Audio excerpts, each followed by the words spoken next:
Gusto ko na umuwi ng Pilipinas. Hindi pala masaya dito sa ibang bansa. Nakakalungkot, nakakapagod, nakakaubos.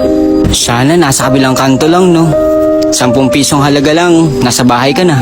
Kasama mo na yung mga mahal mo sa buhay.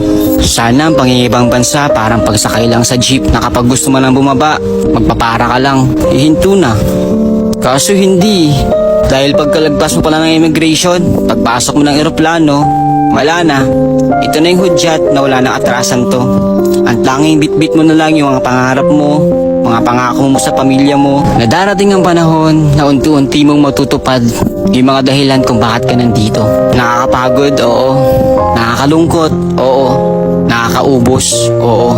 Pero kapag binabalikan ko yung dahilan ko kung ba't ako nandito, sasabihin ko sa sarili ko, gusto ko na umuwi ng Pilipinas dahil natupad ko na yung mga pangarap ko.